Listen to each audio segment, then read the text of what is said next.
Hey guys, and welcome to the Board Blue Collar Podcast. We are your hosts, Hunter and myself, Emery. And today, this week, we are going to expand on something we talked a little bit about in our Antarctica video last week. It is the A1 Atlas or the 3I Atlas. So, pretty much why they named it Atlas is because it's the terrestrial impact last alert system. And the reason it's called 3I is because it's the third interstellar object that they have found. And it's actually from a telescope in Chile, which is weird. Yeah. Why are the Chileans checking out the?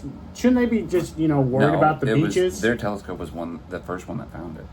Oh, well, why aren't they worrying about the beaches? I don't know. Because I feel like Chile has pretty good beaches. So they got to name it. Yeah, they got the name. It's because it's their telescope that found it. Yeah, but then everybody jumped on it like crazy. I mean, that was just all the spoon went. I mean, I know we've got a ton of people that we work with talking about it, like, why haven't you, Because there's other asteroids and stuff coming around, but this one that's a cigar shape is the one that's circling around the sun, and it's similar to the one that killed the dinosaurs. Yeah, it's the same one that, well, if you believe that an asteroid killed the dinosaurs, there could be an ice age that killed the dinosaurs. They could have just said, you know what, we're all, just going to starve ourselves into extinction. I don't know. Well, okay, so if it was not the Ice Age, what do you think about the fact that it's making different motions? Yeah, because it's not following a normal comet path. From what I have read about it, is that it came out of its own orbit somehow. Yeah, and it's not from here. Yeah, it's not. That's why, a lot of people it's not following a normal comet trajectory. It could be aliens. It also doesn't have the same chemical compounds, other than the fact that it's got stuff around it. It's crazy. Technology today is it's not a normal chemical compound. Yeah. How can you tell from the lens of a telescope? I don't know. I mean, I'm not a rocket scientist. I'm not a scientist of any point. I barely passed high school. But it's just weird that they can tell just by looking through a telescope. They haven't went out there and touched it. Well, like in Armageddon, where they're actually on a comet. They're checking. They can test the temperatures and the trajectory of it whenever. Which is crazy. From millions of miles away, they can check a temperature. Yeah, well, they can check all that, and then they can tell what the direction is going and what is the chemical compound that is on the body. So if it was to be a machine, they can see some of that stuff. Yeah, and it's also what I've read. How it's not a normal comet, because comet is a big giant ball, and it has rocks falling behind it. That's not just that. It's a one-cylinder shape, like a cigar. Right, but you're going to have other stuff like O2 and carbon dioxide. You're going to have, not carbon dioxide, nitrogen and stuff. All of that's coming off of the back, and they can see that based on the length of the tail. Okay, expand. Well, like I said, if you have a comet, you typically see one that has got a tail on it. I don't know how much. I mean, we've seen the typical picture of a comet. It has a big ass tail. But whenever it's what's that famous comet? Halley's comet. Halley's comet. It's called Halley's. Is it Halley's? I've always called it Halley's. It's not the typical. It's pronounced Halley's. Okay, well, I learned. The more you know. It's technically pronounced Halley's comet. But it's also what's crazy about it. It's moving faster than a normal comet does. Halley's comet is that what the A1 Atlas or the 3I? Oh yeah. It's moving faster than the Halley's comet. Yeah, you said it's earlier. 132,000 miles an hour. Did you say that? I thought it was 126. From what I was reading, it's somewhere between 126,000 to 132,000. I mean, it's still going 130,000. Whatever article you pull up, it could be different. But it's moving in different directions than the other comets that they're doing, and it's not the only cigar one. It's just that's why it's 3I, because they found other ones just like right. But that's why I was asking you about it the other day. Was it's moving faster, but it's also moving in directions, not like the other ones. The other ones are going straight. It has a guided path. This one is taking the scenic route to wherever it wants to go. It's looping itself around the sun, and it's bolting. And then they said by 2029, I think is what it was. Yeah, 2029 it should pass by the Earth, but as of this month, it should be looping around the sun. That's right. But in that loop right there, it's going to head directly towards us if it gets out of the gravitational pull of the sun. Yes, and So that'll be if weird. it does make it to Earth by 2029, it should. They're saying it should be 170 million miles away from Again, Earth, but it could also change its path and come right by Earth. It could impact Earth. yeah, but that's again where it said that everything that I looked at diagnostically, they're like saying, hey, it's going to be 2029. It's like there's nothing that you have to worry about today. But Well, it's also the way it's shaped, not like a normal comet. They're saying it could be an alien probe ship disguising itself as. if it went through all of that stuff coming from a different place and getting masked by our dust and stuff, then Oh yeah, because it's not following a normal comet's path. It's bouncing around. It's 10 times. Well, I don't know how many times faster, but like 10 times faster than a normal comet. And it's like it's I don't know not. if that's a good number or not, but okay. Like I said, barely passed high school. I don't know how I got to college, but it's bouncing around and it's not following a normal route of a normal comet. That's why there's this whole speculation it's aliens. And like going back to our Antarctica video, that guy in Argentina? Yes. That they're saying aliens are real, and this is fueling the alien conspiracy. Right after it came out from government crap. Yeah, it's like he said that, and then this A1 Atlas comes out, and it's like, okay, the aliens are here in our galaxy. That goes back to our other videos. That one that's already drove through and went to that green hole. So Yeah, is it another one? it was the same shape as the one that's currently in orbit. Are they coordinated? Is it the second one the same? It as could. that? Yeah, because weren't you telling me that, or someone told me, I don't know if it was you, that Trump ordered a missile strike on an unidentified flying object, Yes. and they me. actually shot it down. I can't remember. A lot of people have asked me about aliens this week. Yeah, no, that was the other day. I had told you that they had shot something down, and they said it was a UFO, but I don't know. It was at the same time I found the UFO, not UFO, but the same cigar thing that's in Antarctica that was driving towards this green hole that they've. And it crash landed just short of it. Mm-hmm. Which is crazy. It's like, okay, we're finding these cigar-shaped asteroids, spaceships, whatever you want to believe. But why is it so? It's too many coincidences that coincide. It went from we saw this one Atlas is coming. We have the one that just skidded across Antarctica right as we were talking about it, and then they're coming out with all these whistleblowers, and it's just like one coincidence after another. Yeah, but also at the same time, the same scientists that are finding this comet are saying it's made up the same material as a comet. Okay, but it's not just the scientists though. It's like the Navy and Air Force and all like pilots and stuff that are coming out of the woodwork that are retired that they don't care about what they say anymore. They don't have to do the blurred face and those weird the whole voices. like the scream. Yeah, they don't do that anymore. They are coming out of the woodwork all about this. Oh yeah, and it's local not media. just the United States coming out. It's Canada, it's the British. It's all these countries that have an air force are coming out and saying they're seeing these things.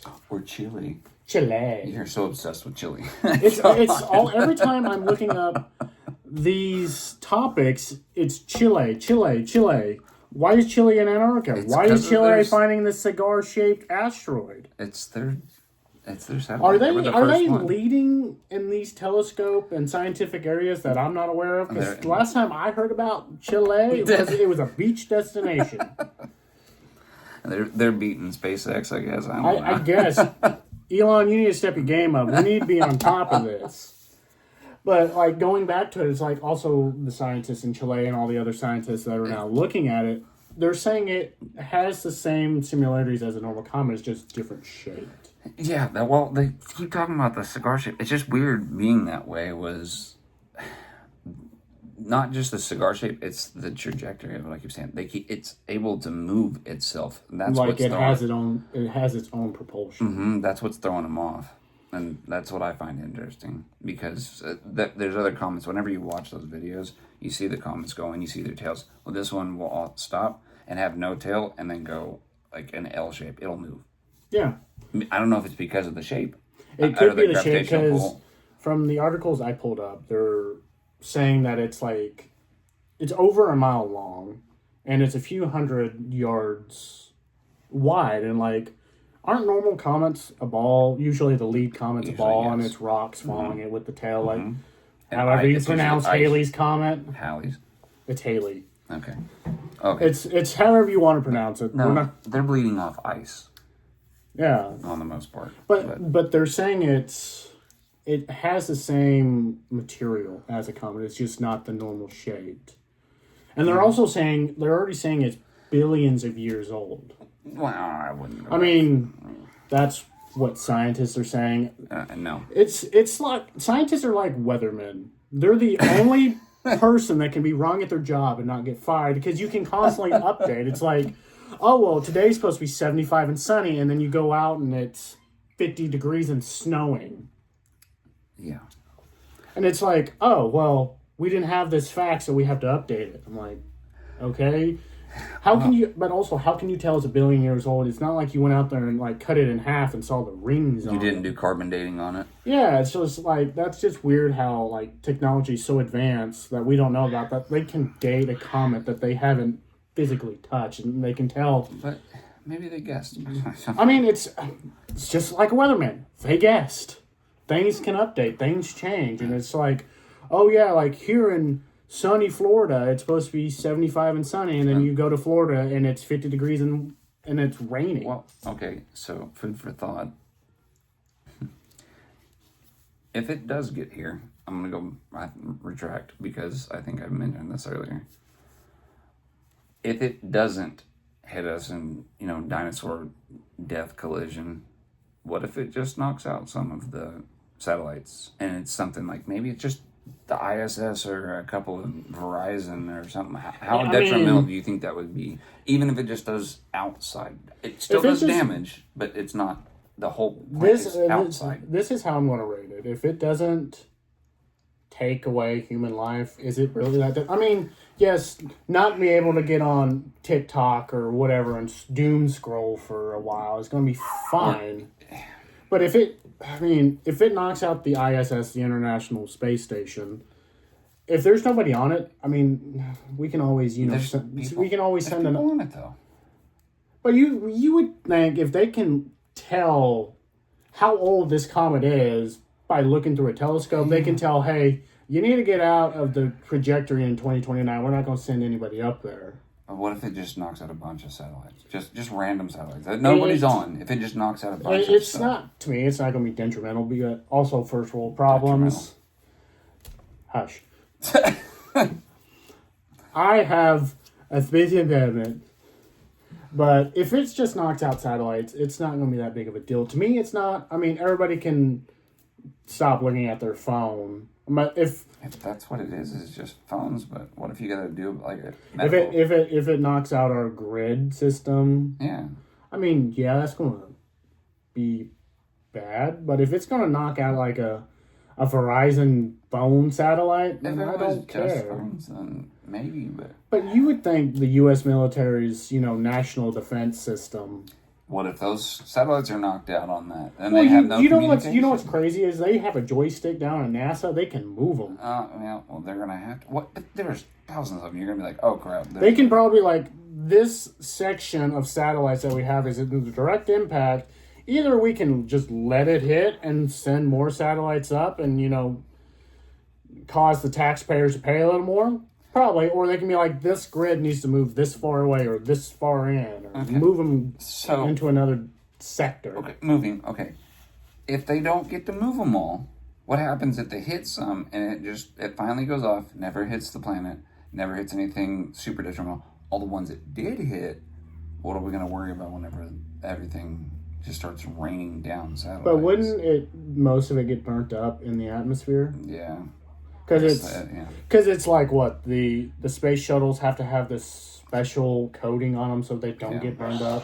Yeah, they're supposed to be out there and they're not supposed to come back. But yeah, I just didn't know if you're going to have a bunch of rain. I mean, I feel like something lands in your yard and you're like, what the? Well, then NASA's going to be getting sued for.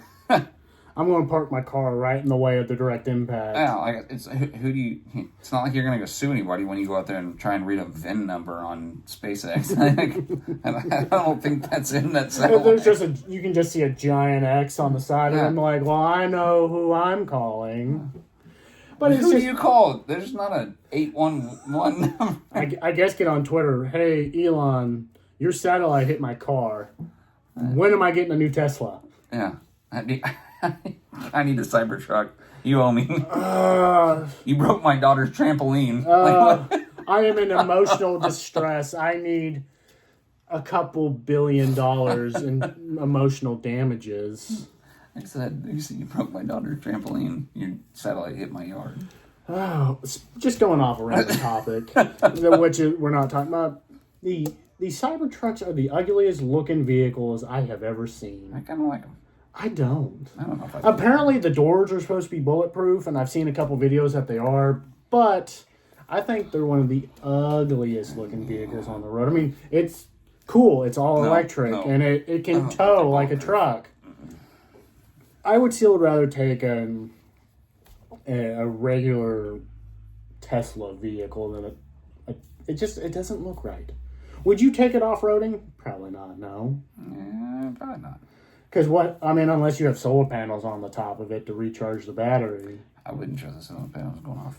I mean, that's supposed to be the future, renewable energy. Not until Atlas gets here. That's where the mothership's coming from. So they're bringing us new technology. I sure hope so. I don't know. I still think it's just a big rock. I mean, I think it's a big rock. You know, that the inner conspiracy theorist in me is like, what if it is? You know, that'd be kind of cool. Well, like I said, the videos that I've watched before we discussed doing this earlier was... Everybody says it's... I've heard multiple things from a couple people. Was, again, the dust and the ice and all the stuff that are outside have coated it. And it's a mothership coming in. I'm like, you guys are overthinking this way too hard. Yeah, I mean, like, let's get our tinfoil caps on. It's just a big rock. I mean, from what the scientists say, but when has the U.S. government not lied to us before? I mean, 30 seconds ago. I mean, they're probably telling lies right now. Yeah, so, no. Well, I don't think it's. From the pictures I've seen, I mean, the only thing that brought it up is everybody's been asking me, and because they've seen the same videos, and I looked them up and I did my research on it, but it's not round. That was the weird it's thing. not round. It's not following a normal comet's trajectory. Well, it's not doing the same tails as a comet either. Yeah. It's just a flying. Well, also, couldn't rock. it have, it been flying its normal trajectory and another comet hit it and knocked it out of orbit? Or maybe because they're saying it came from another galaxy already. Yeah, we've already been. And it could just be like just two things, like a car crash, just boom, and they went off their own. And it could have just knocked it into the cigar shape. How you just knock something from round to the turd? Life is one of the greatest mysteries. I don't have a doctorate degree in comets. I don't either. I just watch videos. That's how we get our education right there. You can only Google so much. But Google only allow you to see so much. Well, again, back to the shape part, why is it? Is it because of the shape that it's moving in a weird trajectory? I mean, it could be. It could just not be. I mean, there's no air in space, but the aerodynamics of it. There is air in space.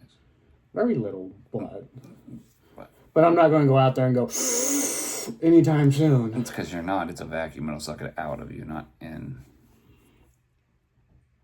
Just saying. I had to correct you on that one. But I mean, it's just crazy. It's just like, I don't know, going back to like how they can just tell by looking at it. I don't know. I need to feel it. I need to see it. I need to see the rings on it. Are you talking about it being like a planet? I don't think it's like being like a planet. I don't like just going back to like the tree. Like you cut a tree down, you can tell how it is by the rings. Okay. You're talking about like I'm just trying to figure out in my small little brain here how they can tell how old it is, what it is, like what it's putting off. I mean, you can look at something that looks similar, but it's could be completely different. Because if it's this close to this, but they can tell. I mean, even stuff on Pluto. So Pluto's not a planet anymore, bro. I didn't say it wasn't a planet. That's another thing. I grew up saying Pluto is a planet, and then I get into high school, and they're like, "Oh yeah, Pluto's not a planet. It's a moon." I'm like, but I'm saying that they already know how to do stuff around Pluto based on distance and their temperatures and stuff. They can figure out whatever comets are going around the sun that's closer, so they can figure this out. It's just.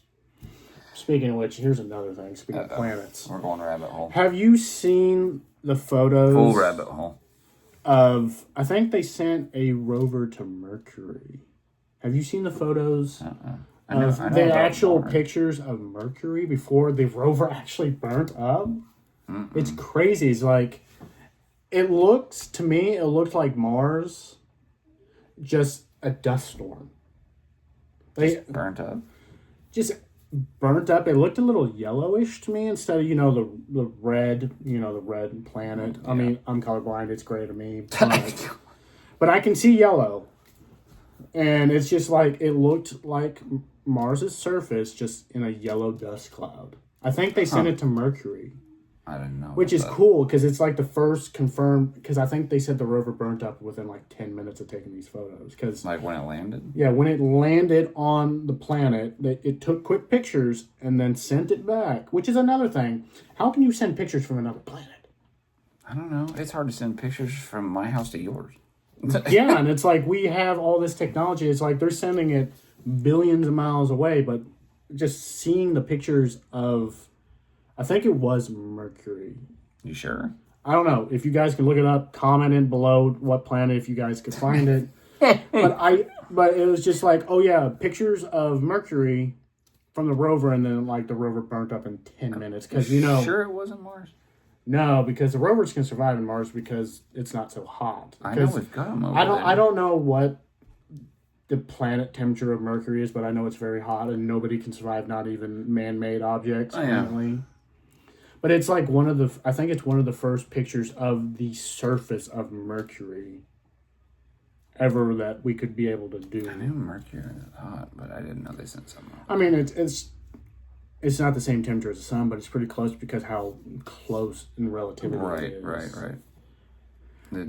Because we send rovers, I think they've sent rovers to like Jupiter and you could see the storm and stuff like that. Well, they can't land there. It's a gas planet. I think they've sent them there just pretty much to die. This is where our taxpayers are going, the rovers to die. Just go take pictures of gas. Just take pictures and we'll put it out to the public and they can be, ooh, ah, but then... All right, well, it's going to be an in-depth short video today. Yeah, it's going to be kind of a short video. There's only so much you can talk about it, but... No, I want to ask this because I didn't even think about this because I didn't even ask you yet when we were discussing this earlier was if we do stuff like that, you send something to, I don't know about Mercury, that's something I'll have to look up. I know in a a lot future about... video, we will update you if it's actually Mercury. Because I could be completely wrong. I know Mars on it, but since I've been doing Atlas research and talking about for today, why have we not sent like a little rover or something towards Atlas and checked it out? Or at least come in contact, like on its way. If it says it's not going to be here till 29, why don't we send SpaceX something, send one now? Send a satellite over to take pictures of it as it passes by. Yeah, or send one on there that can ride around and. Are you talking about like Wall-E? Pretty much, yeah. Why not? Go Like, over there and have one what is it? rover. Eva? What is her name? His little girlfriend is Eva. Ava. Yeah, just send a rover over there. And I mean, we have to have the technology to put a satellite that can take pictures, video into. Not the direct path, but as it passes by, take pictures of it. or put something on it that's sitting there, and as it's sitting there and going around, in whatever trajectory it's going, and go, okay, so it's spinning at this speed at this angle. It's going around the sun. It is heading towards us. No, it's not going to hit us, but it might hit some satellites. Why don't we send something now to go check on it? I was about to say, we could put something, it could just get in its path and take pictures. I don't know about I don't know about landing on it, but I don't think there's there'd something around it. I at don't think least. there'd be a way for it. Maybe there is by the year 2029. I have no Well, idea. it might be if it's going. You said it was 132. Yeah, from what the research I pulled up, it's 132,000 miles. So yeah, I don't know if it'd be hard enough to land something on it or around it because it might have its own. Well, that's why I'm well, just like, you could put a satellite in its way, and hopefully you can take pictures as it passes by. But like the moon, as an example, it's gonna have its own gravitational pull. pull. If I could say, Do you think the Russians landed on the dark side of the moon? probably I don't know. that was a whole left turn, but yeah. Well, another conspiracy. Speaking of the moon, do you think we actually landed on the moon in 1960? Oh yeah, absolutely. I believe it. I don't believe it was a Hollywood hoax just to beat the Russians to the moon. No, I think multiple. I think yeah. Well, it's multiple also people like there are actual pictures of other astronauts landing on the moon, taking pictures of the footprints from Neil Armstrong because they don't get ever washed away or anything. did. So what happens if Atlas hits the moon on its way? Well, then we're kind of screwed because it messes with the waves, our gravitation, because the moon moves our Oceans. and the stuff. oceans. What's it called when they go in and out? High tide, low tide. Oh yeah. It messes with that, and I don't know. You start getting water up there. So Also- it might be bad just to say not the satellites that we were discussing earlier or the actual planet itself. If it's the moon, then we have a whole different problem. Yeah, because when going back listening to another documentary that we did at work one time, that when Earth was formed, it was just as crazy as the storm on Jupiter. Didn't they say that the moon was like part of the Earth? Yeah, It hit they the think Earth when or the Earth something? was created, there was no moon, and then something hit the Earth, and somehow the Earth it healed itself, and then the moon was created. Gravity And the sucked us up. gravitational pull from the moon helped calm our oceans and calm the storms of the oceans. And That's a then you whole nother topic. get, yeah. So then you're gonna get into Pangea and all that. I mean, whatever you guys think it is, leave your comments, whatever you want, and other topics you want us to discuss. If you want us to go into more conspiracies, food, fights, sports, kind of what we're trying to go with. If you guys can leave that in the comment. Also, if you guys could like and subscribe, that could help us tremendously grow the channel and reach to more people. So I know this video is kind of short this week. There's just not a whole lot we can, pan off and go. I mean, maybe we can, maybe we can't. But this is what we wanted to discuss because we had a lot of people Mostly ask us about Atlas. ask us about it. As soon as our first video came out, we got a couple people asking about the A1 Atlas, and I never heard of it until someone told me about it. Yeah, I had multiple people tell me. Like I said, we started with Antarctica and then we went to food and just kind of bounced around. But yeah, we had a lot of people ask us about it. Yeah, a ton of people. We did some research and that's about all we've got right now. We have a couple other things, but we're going to have to cut the video short a little bit this week. So, guys, I hope you really enjoyed this video and explaining what A1 Atlas and the little tangents that we go down. But again, guys, if you could leave a comment and what you guys kind of want us to go through on the next video, we'd much appreciate it. So, thank you guys, and we'll see you in the next video. Bye, guys. Thanks.